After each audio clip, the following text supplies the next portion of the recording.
All right, so we'll wait for a few people to show up, and then we'll get started. Cool. We have no intro, unfortunately, and we're still working on that. I need to talk to some people about making that.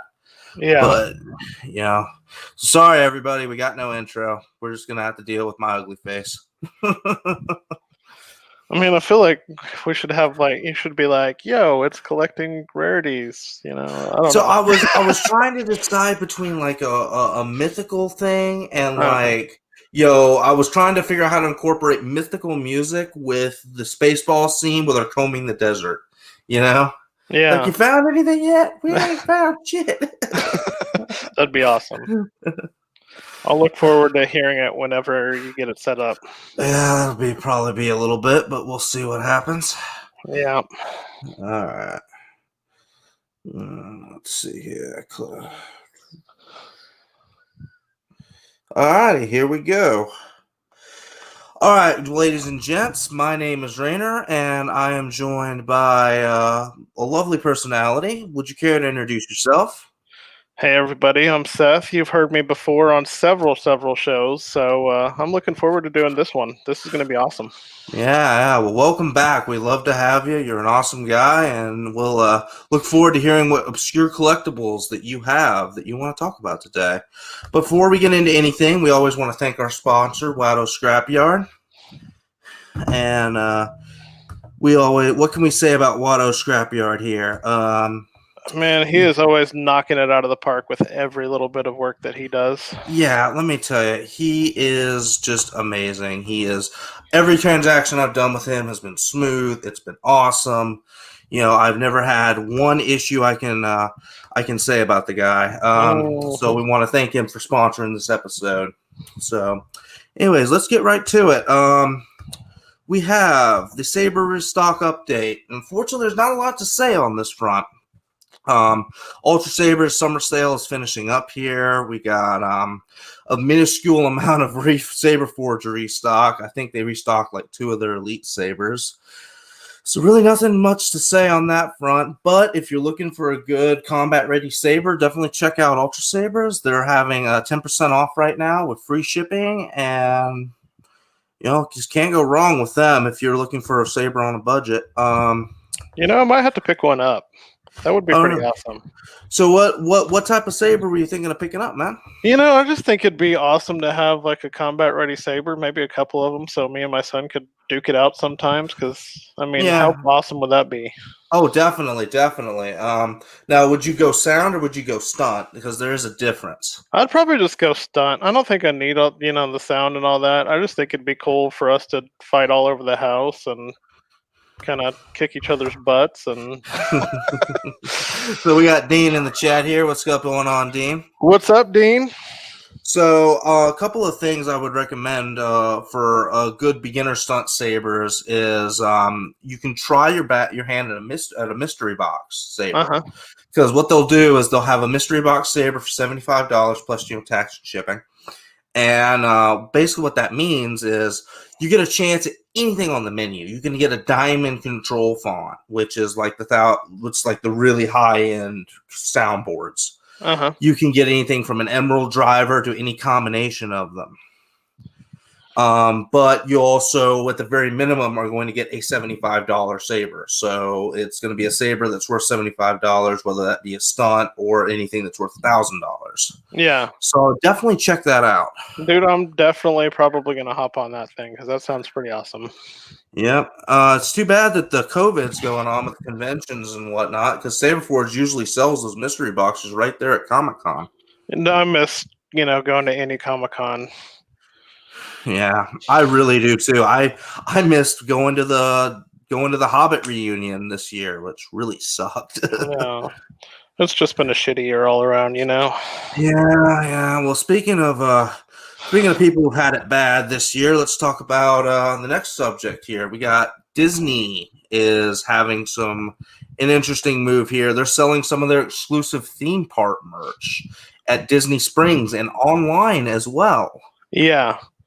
That's been a wild move just to watch because they did. I don't know if you're familiar with but you went to I went to Disney World once. Yeah. Yeah. So they have the Droid Depot, right, where you can build your Hmm. own droid. They actually had Droid Depot R2D2 and BB-8 for sale on their website for a little Now, bit. now, are these customizable or no? No, so it's basically just the R2D2 in R2D2's color scheme and BB-8 in his color scheme, and but they work exactly the same as you would be able to get them in Droid The- Depot.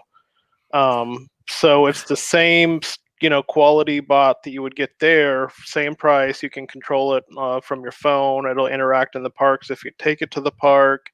All that, but for sale on their website. So I went ahead and picked up one for both of my kids, and they're going to flip out at Christmas time whenever they get it. So See, and that it's great that you have the option to do something like that for your kids. However, I do think there's kind of a loss of the personal aspect of going into the Droid Depot at Galaxy's Edge and building your own droid. it's just been such a weird year that I think they're scrambling to figure out what they can do to build up some of the revenue that they're losing for Yeah, people not being able to get into the parks.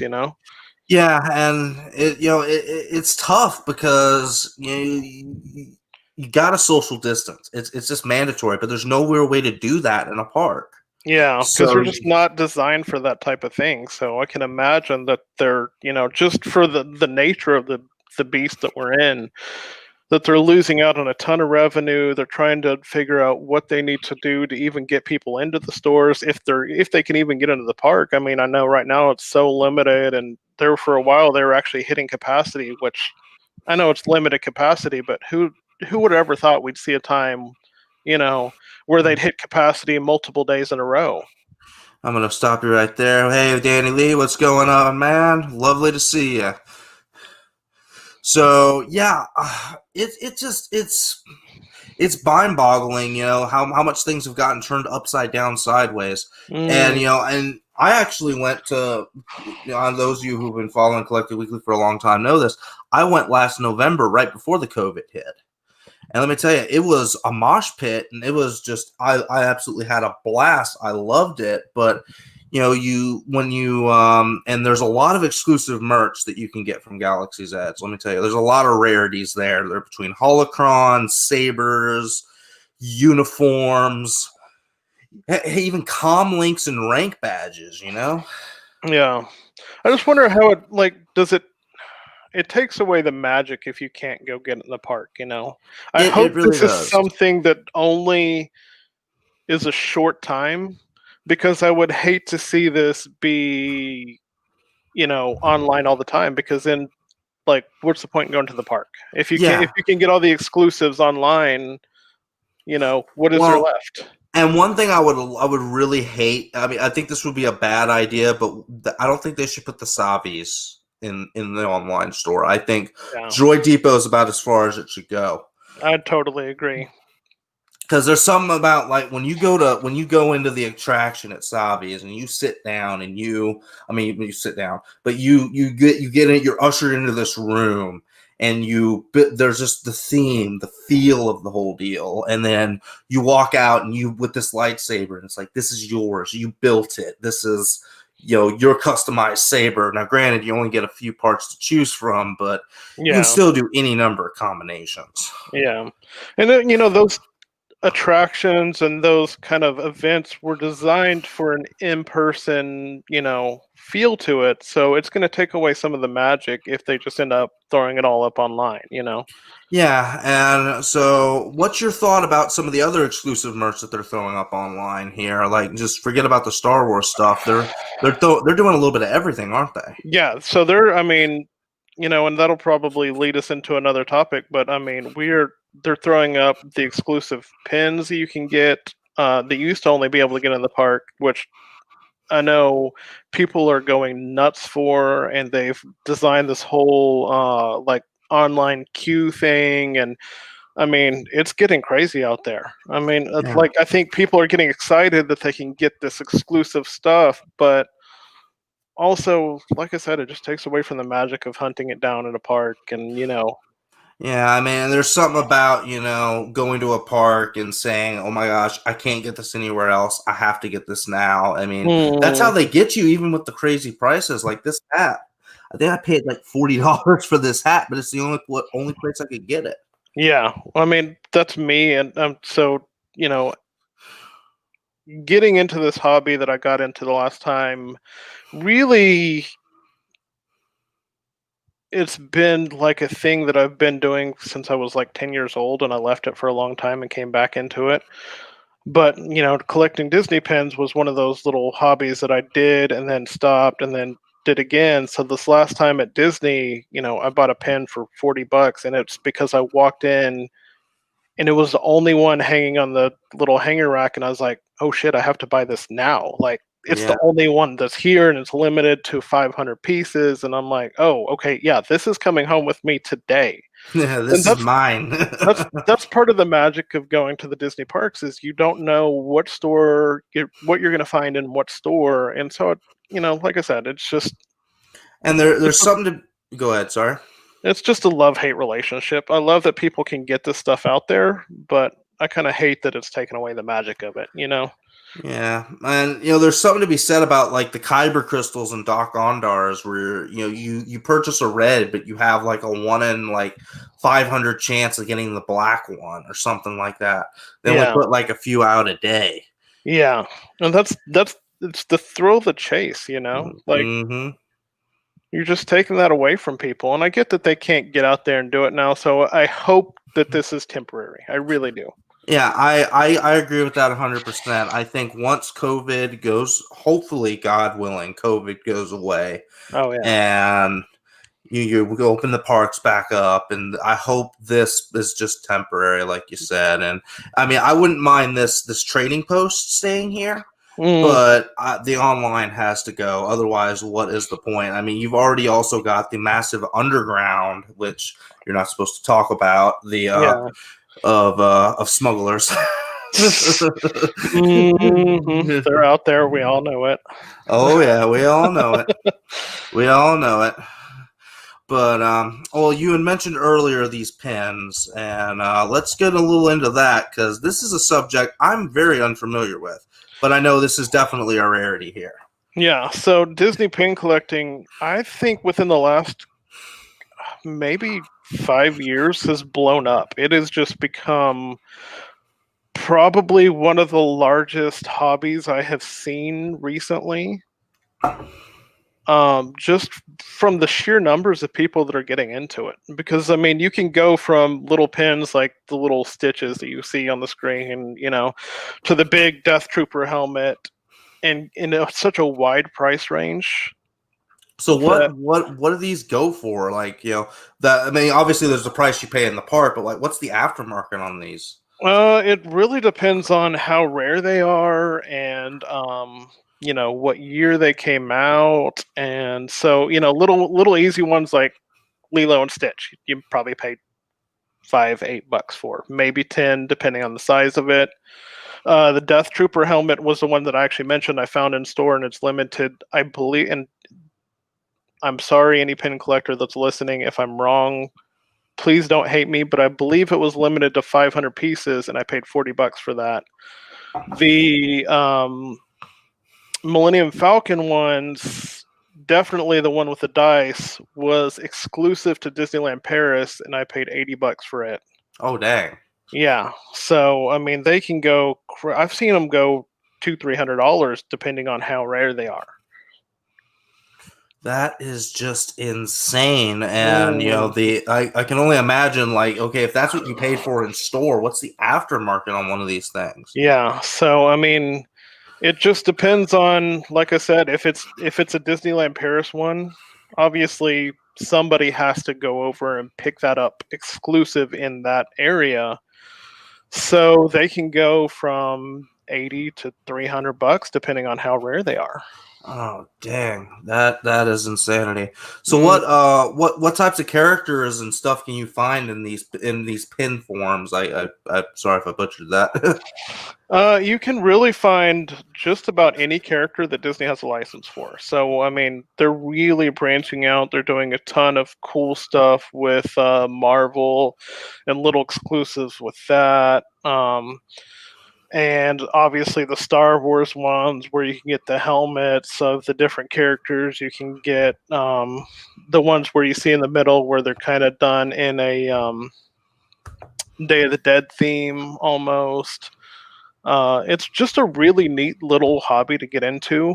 They're insanely tradable, and a lot of people will carry these around on their person in the parks. And you can literally walk up to any pin collector and just start offering them things. It's such a huge community that people will be like, dude, I want that one. You know, what can you give me? What can we trade? Let's work it out.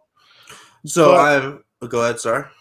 really, the bad part about that now is that there's fakes flooding into the park, and Disney has not taken the stance to disallow the fakes. So people are going into the actual Disney pin boards that they have in each store and throwing up fakes and getting the real ones off the board. Oh, that's just inexcusable. Yeah, it really sucks. So it's been a whole hobby to really learn. Because you have to, there's like websites devoted to finding each little detail of the pin, so if you have a real on your hands or if you have a fake on your hands, and which websites you can buy through and which websites you shouldn't buy through. And so it's really been a learning curve for me. It's kind of almost mind-boggling just how much information there is to really get into if you want to take it seriously. Yeah, I can imagine. I imagine there's also tons of groups out there dedicated to this on like Facebook and everything Oh else. yeah, I'm in a couple of them, and I would have to look, but I think both of them have over 25,000 members each. Oh my gosh, I've never thought that possible. Yeah, I mean they are huge groups, and every day there's just thousands of pins being traded and sold, and so it's really a cool community because it brings together. I mean, there's probably kids in there that are 10, 12, all the way up to 70, 80-year-old women and men that are just, they love this hobby, and it's a cool little hobby that brings such a wide range. It's something I actually do with my kids too. My kids have several Disney pins that they get into, and they're like, oh, I really want that one. Let's see if we can find that one. I mean, it's a really cool hobby. Nice. Yeah, I mean, there's so much that Disney has to offer in terms of that, like not just in pins, but in other things too. Like I've seen the Nutcracker stuff they have. Just the Mm, exclusives Disney has is just a whole nother level entirely. yeah. And really, when they do something like this, they knock it out of the park with every little thing they do. And Oh yeah. obviously, they get the best designers to design those types of things. And so you're really finding a cool hobby to get into when you do something like pin collecting, or like you said, nutcrackers, or any of those weird little kind of unique things that people wouldn't think about. But I really loved it. So you mentioned earlier there are a lot of fakes roaming around. What happens if you are caught with a fake right now? Like um what's the punishment?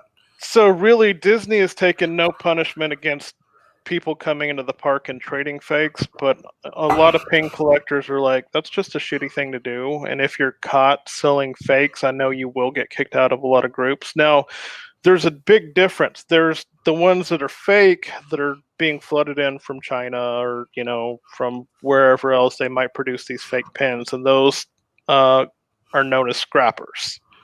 Okay. They're basically designed almost exactly like a Disney pin, although the paint might be off, or the edges are rough. So they're like, hey, this was probably made from a scrap metal. It's a scrapper. Okay. But there's also people commission people to actually make pins for them, and those are called fantasy pins. So if you commission an artist to make you a pin, let's say you wanted Stitch and Darth Vader's costume. I don't Okay. know if that pin exists, but I guarantee you somebody could make you that pin, And that would be like, that's my fantasy pin. That's what I want. So I'm going to commission somebody to make that. Now, at least one group that I'm in, they say they don't want anything that's not 100% legit Disney. But the other group I'm in, they're like, if you want to trade fantasy pins and when you label it as a fantasy or you want to buy a fantasy pin, then we're completely fine with it. As long as you say, this is not produced by Disney, this is produced by a third party, we're not labeling it as such. So it's just a lot to really wrap your mind around, Yeah, it's kind of like the same thing with Lego minifigures. We covered that. We covered customs a couple of shows ago, but Legos do have obviously stuff that's legit printed by Lego, and then you have all sorts of knockoffs that are supposed to be cheap, cheesy knockoffs from China that are meant to make money.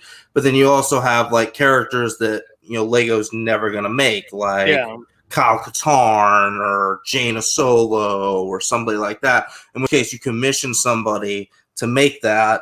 You make that minifigure. And it's the same thing in the Lego world. There are some places where they're like, it's just Lego, not anything else. And other places will allow, say, okay, you can trade your customs and stuff as long as you openly admit it is such. So, yep, definitely the same thing here. So it's just, you have to be careful. Be careful with what company you're in, and if you're trying to trade like a fantasy pen, you have to really label it as such. And I really don't own any fantasy pens for that reason, just because you don't know where you're going to be able to trade them if you wanted to. So really in the parks, you'd be safe, but who's going to the parks right now, Yeah. Plus, what's to stop somebody from saying, well, I got this from so-and-so who ripped me off, and, and I didn't know it was fake, So I think that's a really murky waters to go into. It for sure is. And that's just the trouble with the underground. You just never know. Mm-hmm. All right, so let's see here. All right, so it's that time of the day again where we thank Wado Scrapyard again. So what can we say? We want to thank our friends over at Wado Scrapyard for sponsoring this episode. You can find it through Instagram at Wado Scrapyard and on Facebook and eBay as well. They make 3D printed parts for the hard-to-come-by Kenner and Hasbro vehicles, as well as resin 3D printed head sculpts or dozens of different characters in the Star Wars universe. If you don't see a character you like on their Instagram, send them a message, and they can get it designed for a reasonable price. I can vouch for that. They have done some incredible work for me. I just got a Lana Benico from Swodor made myself, and it turned out killer. I definitely need to hit them up and get some. There's a couple characters I'm kind of on the fence about. Just obscure little people we won't go into. But dude, if you're on the fence about this, check out their Instagram. You will be blown away by what you see. You will not be on the fence anymore. I guarantee it. Yeah, they do some killer stuff. But let me go ahead and issue this challenge. And Dean, I know you're in the chat, so you can't get out of it this time. No, just kidding. You haven't gotten out of anything. But Dean is infamous for doing the Wado impression. I personally think I can do it better. I just saying. I personally think I can do it better. But I think it's up for the man himself, Wado, Sean Fear, to decide. So I'm proposing, Dean, is we submit some anonymous impressions to Wado to Wado, for lack of a better word, and have him pick and see who can do better. Uh-oh, Dean, he is calling you out right now. I am. Dean, come on. I'm going to say something, Dean. But no, in all seriousness. But this has got to be the most crazy bad idea since my soda-powered roller skates. For those of you who aren't familiar with that, you tape some soda bottles to a roller skate. You do the stanky leg for about 10 minutes, and you pop the caps off and see how far you flow. It didn't go very well. Well, I can guarantee you this will probably end up better than that. So probably.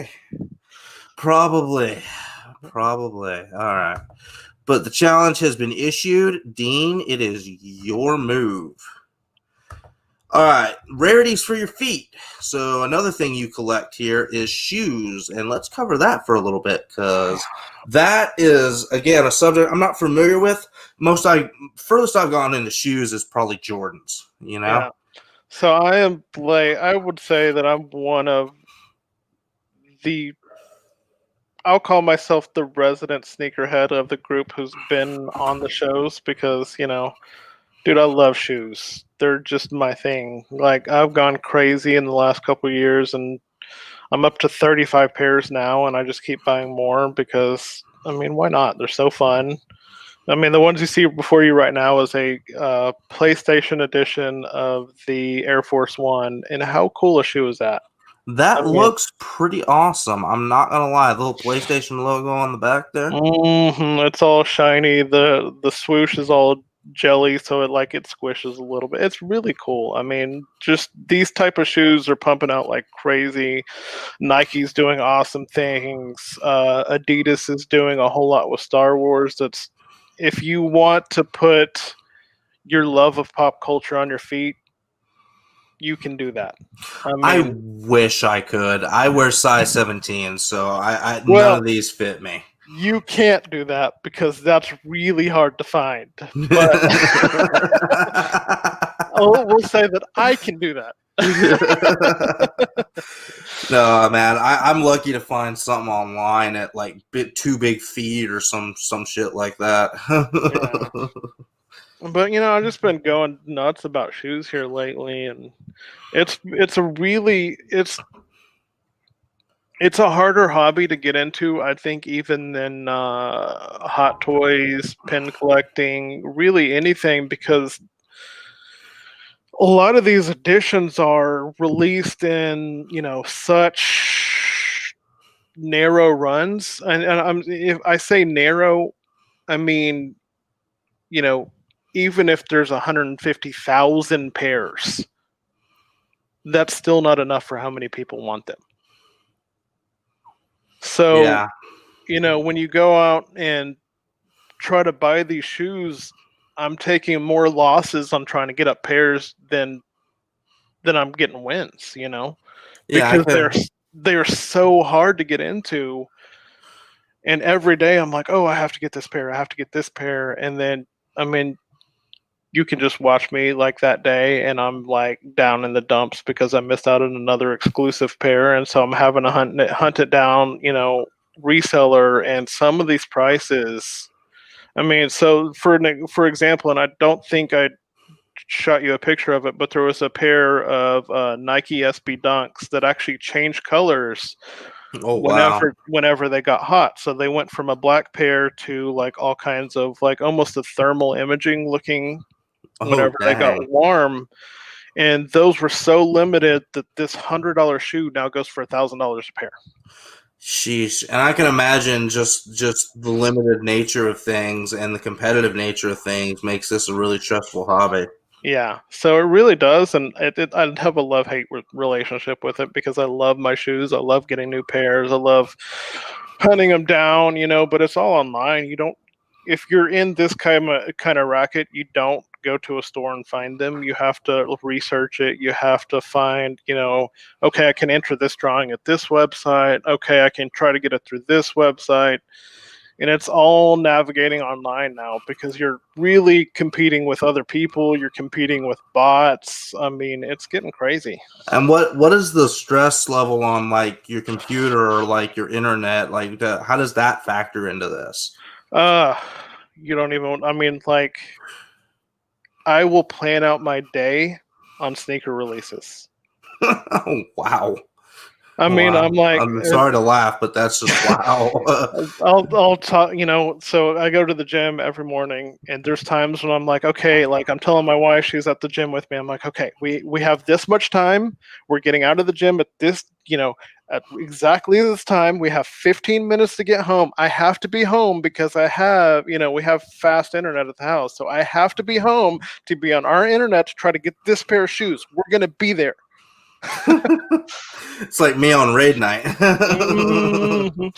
And she just rolls her eyes. And, a lot of times here lately, she's been getting into it with me and trying to get me the shoes I want. But God, it gets stressful at times. I'm like, okay, we have to get home. And I'm like speeding down the road and like weaving in and out, like getting around cars. I'm like, okay, I have 5 more minutes. I'll be there in 5 minutes. I know I will. And like I'll whoop into the garage, connect to the internet, and try to get to, and I still miss it. Oh dang! Oh, that's not the ending you want. Yeah. But but aside from like PlayStation and Star Wars, what other brand names do these shoes represent? You basically, if you want it, it's out there. If you So want it, it's out there. Okay. a lot of even designer labels are getting into the sneaker game. Jordan recently did a Jordan and Dior release. Those shoes retailed for $2,000. Retailed for $2,000. Retailed for $2,000. Oh my gosh. You had to enter a drawing to even be able to purchase the shoe. Oh jeez, And I the can't imagine chance that. of buying the shoe were literally 1 in 1 million. Oh my, wow, that's like winning the lottery. Yep. And I don't remember the current price, but I know it is insane. Yeah. I can actually look it up for you right now. Let's see, Dior and sneakers. Yeah, those are going for the lowest ask is $9,000 For shoes. for shoes, and people are buying them. Wow, I don't know what to say to that. I really don't. And that's not me. I've spent up to my latest acquisition is a pair that were released during the Super Bowl when Justin Timberlake did it. The halftime show, and they were exclusive to the halftime show. And then he did a pop-up store one more time and released that pair of shoes. And I just spent almost $600 on it.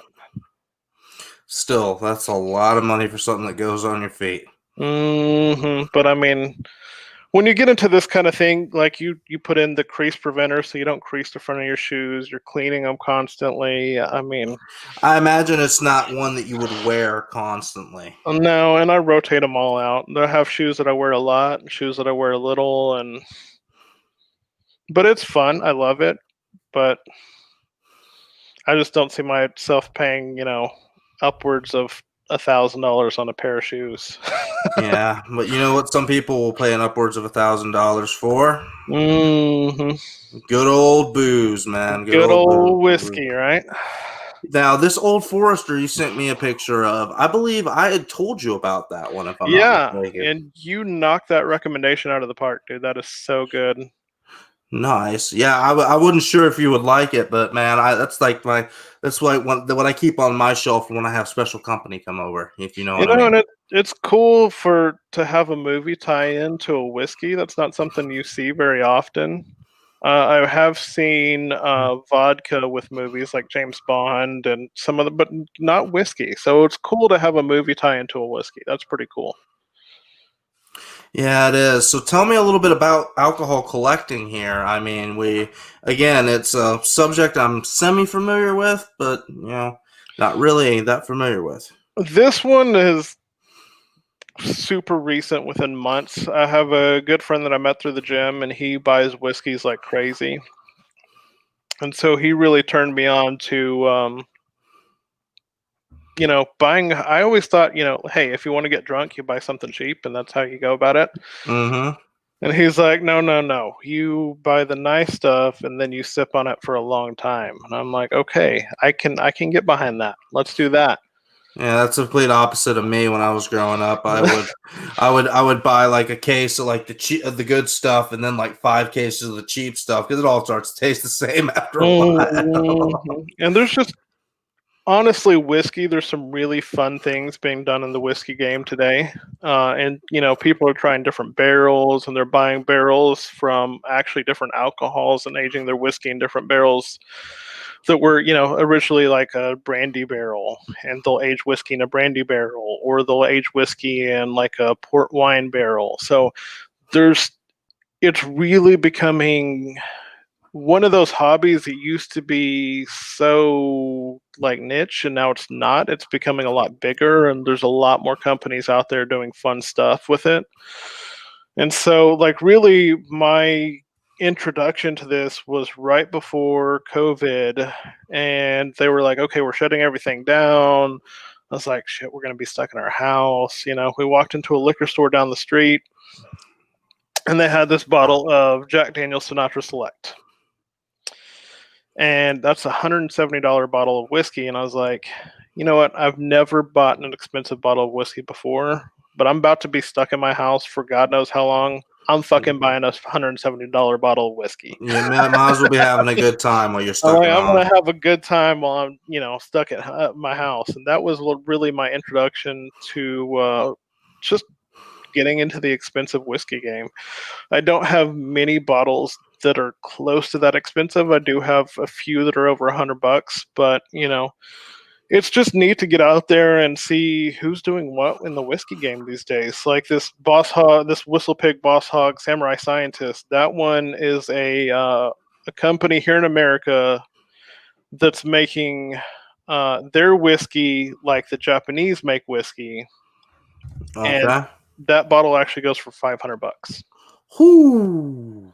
I've never bought one, but it is on my list of one day when I have just $500 burning a hole in my pocket that's not going towards a pair of shoes or something else. So One day. what did you think of the Old Forester? I definitely want your opinion on that one. That is a good whiskey if you want to just a smooth, it's very I would say vanilla forward, so it's a good whiskey to get into. Like if you want to start with whiskey, if you're not a whiskey person, that's a good place to start, I really think. Yeah, I heard there's Proper 12 that's I personally think is really smooth. That stuff's really good. But then I also have Maker's Mark. I was drawing a blank on the name for a second there, and that's another good one. Hmm. I really do. I have an affinity for Maker's Mark, even though it's not, the most expensive bottle out there. They make a damn fine product for how cheap it is. Yeah. If you ever try Proper 12, that's an Irish whiskey. Mm-hmm. It's really good, and I was surprised at how smooth it was. I'll have to try it out. Yeah. I don't know if I've probably seen it out there, but I don't know. Green bottle with a cork in it. I mean, it's like most Irish whiskey. Yeah. Honestly, the one I've been looking for recently is Jack Daniel's did an exclusive single barrel with the country singer Eric Church, and that one has been super hard to find. And it's like an $80 bottle that people are selling for $300, and I'm like, okay, I'm not buying a $300 bottle just because it's so hard to find. Like, if it retails for $80, I'm spending $80 on it. Yeah, I mean, there's a line that has to be drawn on the scalping. Mm-hmm.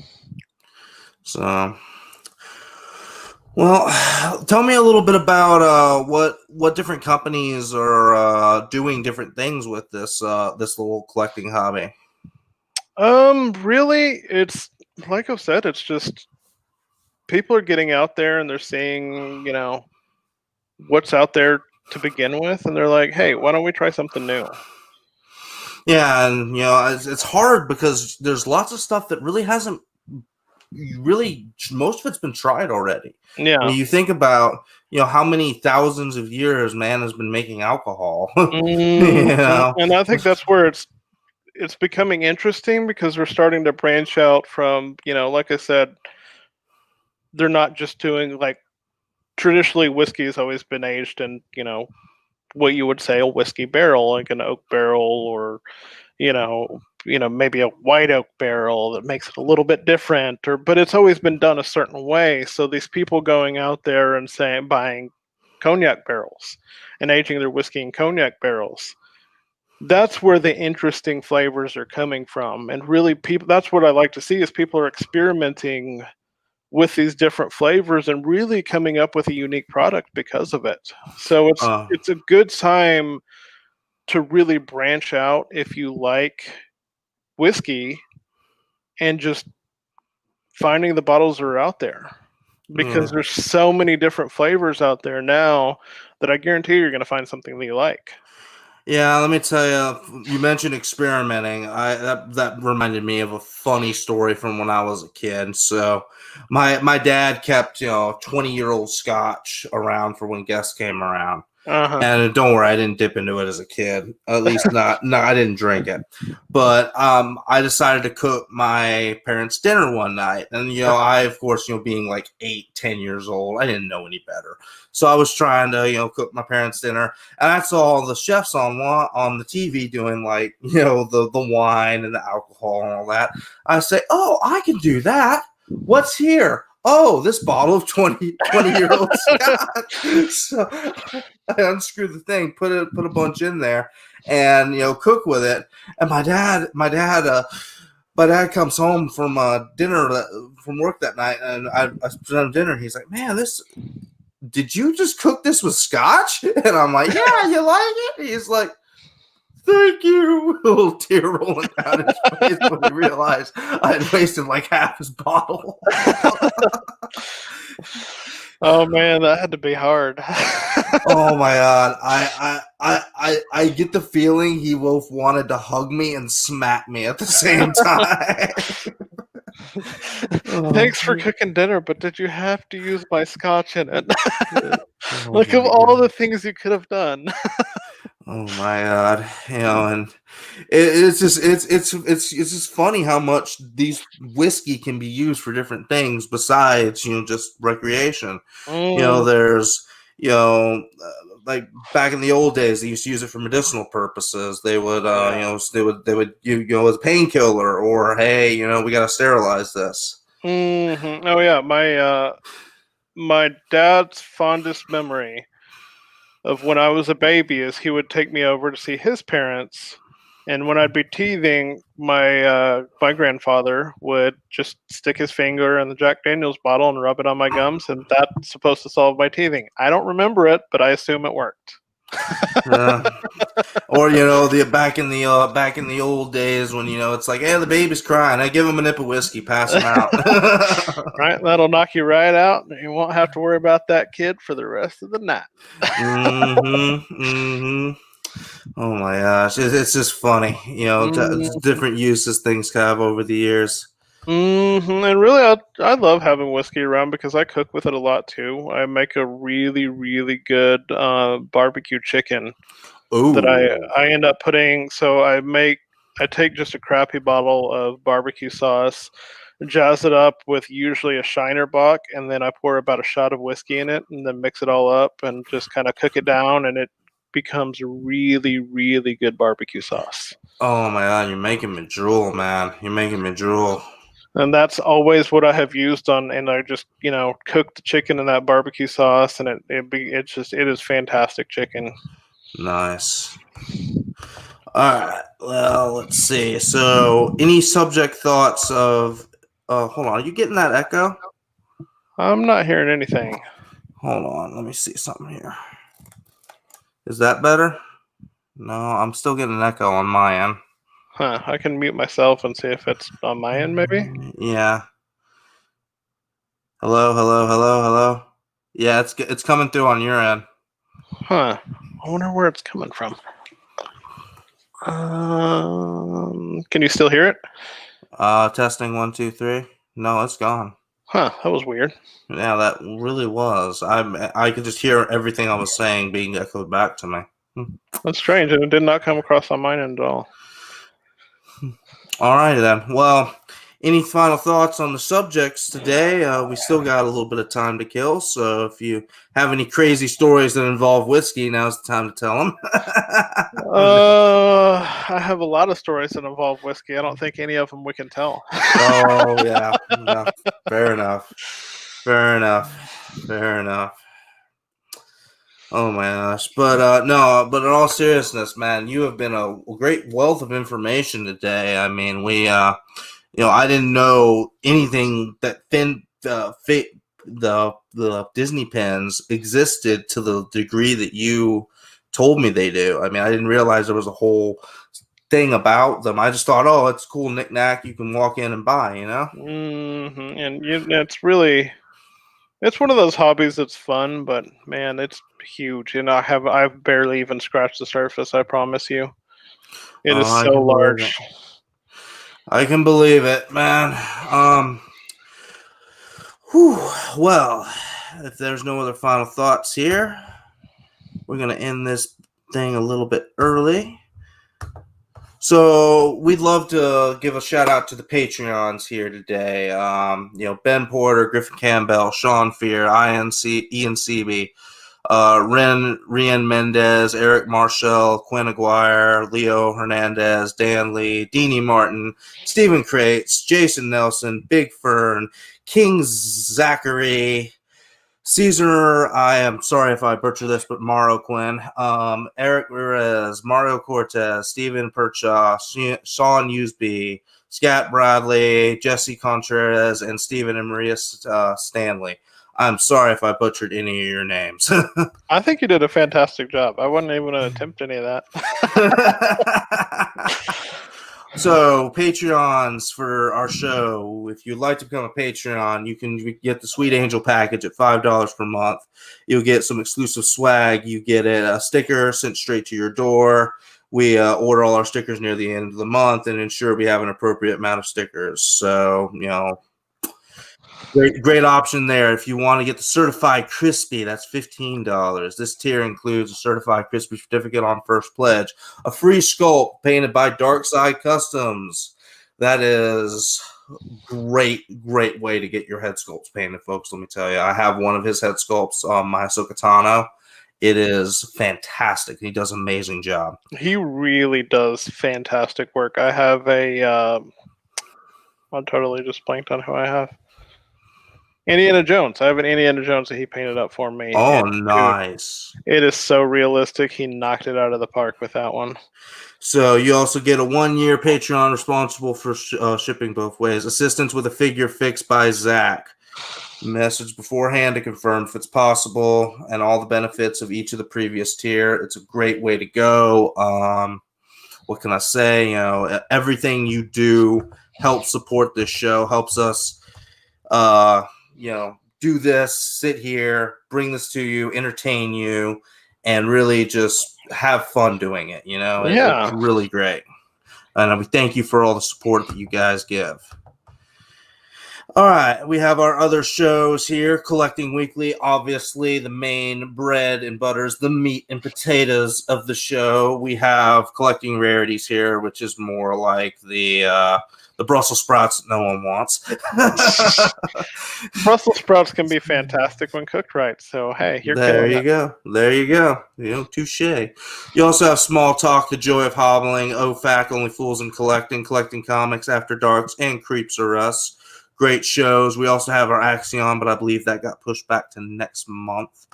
But honestly, guys, thank you so much for tuning in here. It's been a great job. It's just been a great experience to be able to bring this show to y'all. And Seth, do you have any final thoughts for today? I know we said we were going to run it about an hour. You want to mention anything else before we turn it off? Any shout outs you'd like to give?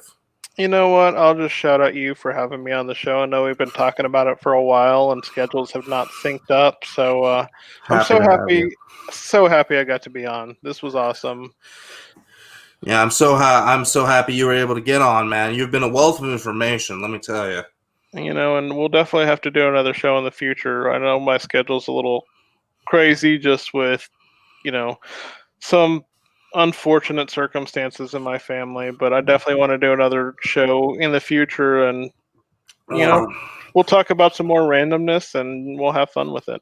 Yeah, we'll definitely need to have you back on. I think there's some good vibes there. I know Zachary was wanting to come on. I think next month to talk about watches. So if you have anything to contribute there.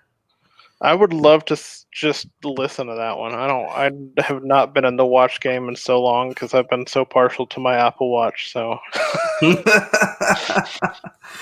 yeah, I imagine there's some craziness in that world. Let me tell you. I'm sure there is. I can't even imagine. That's blowing any hobby that I've ever done out of the water on some of them.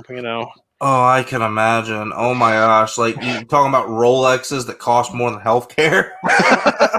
If you're buying a watch that's as expensive as my cars are, then you're doing pretty well in life. Yeah, yeah. Just saying. Just saying. Well, it was a pleasure. I'd like to shout out, our audience here for taking the time to join us today and join our nonsensical ramblings. And Dean, I'm calling you out again. You got, you got to say something, man. You got to say something. It's got to So happen, Dean. it's gonna happen. It's It's got happening. to. He threw down the gauntlet, man. You have to show up and show out because Mm. I feel like he's gonna be rocking that impression. Been practicing, man. I've been practicing my throat singing. You know what? This could be like a whole event. Like, It could be. You know what? I will. I think Dean should maybe take on all challengers. What do you think? yeah, like maybe there needs to be. We just need to have like a Wado-a-thon and see who can like really do the best Wado. I'm not gonna throw my hat into that ring because I know it would not be good. All right. Zachary just and he says I don't get that kind of watch money. Man, I don't know if I want to listen to the show now. I was looking forward to some expensive watches. Oh man. Oh man, Zachary. Zach, you can go up to the fair whenever they actually have a fair again, and pick up one of those cheap ass Rolexes for like $50 and just flash that around. Better yet, just go to the casino. Yeah. Go to the dollar store and get one of those watches that looks like it came out of the casino. The ones where you like bump it on something and the little fake diamonds fall off, and Or the ones where you spin the thing and it goes. you can pick up one of those cheap Chinese ones where it's like 127. Or better yet, just get a sundial like the Amish use. I mean, that'd be perfect. That's how you're gonna tell time. Except for if it's cloudy out, Oh yeah. It's like, dang it, I gotta wait for these clouds to pass. Hold on. What time is it? I have no idea. All right, guys. Well, I'm Rainer. Thank you for joining me. I'm Seth. I'm so glad I got to be on the show, man. This was awesome. Yeah, this was a good time. Sorry we're running it a little short today, but it is what it is. Hey, we could always ramble on if you want to, but I don't think anybody wants to hear that. Hey, let's put it to our viewers right now. I mean, everybody's here still listening. You want to hear us just ramble nonsensically about topics? I'm okay with it. I can pull out the whiskey and we can really have an interesting conversation. Oh my god, I wish I could, man. Man, I packed up all my whiskey already. That's what we need to do whenever all this COVID shuts down is we just need to have, a time where we're sitting around, we're drinking whiskey, and we're just shooting the shit about nothing. That would be an interesting show. That would be an interesting show. Unfortunately, the name Small Talk's already taken, so we got to come up with another name. Maybe the Collecting Lounge or something. Oh, there you go. That's a good name. I love it. I'm putting it out to Zach right now. We need a collecting lounge. That's what we need. Place to smoke cigars, drink whiskey, Yeah, and just shoot the shit and talk about whatever. And I mean, we might not be able to air the show because it might get wildly inappropriate, but it would be really entertaining. I imagine that's gonna probably was what After Dark is for, but we just need to add booze to After Dark, I think, and thinking it'll be perfect. After Dark with booze. There you go. Welcome to a special booze-addled edition of After Dark. What will we talk about today? Oh my gosh. Man. That would be fun. We need to do it. I'm down. Yeah, I'm down too. Zachary, set up a time and a place. We'll do it. We will do it. It'll be fun. All right, guys. Well, stay rare, stay golden. This is Rainer signing off.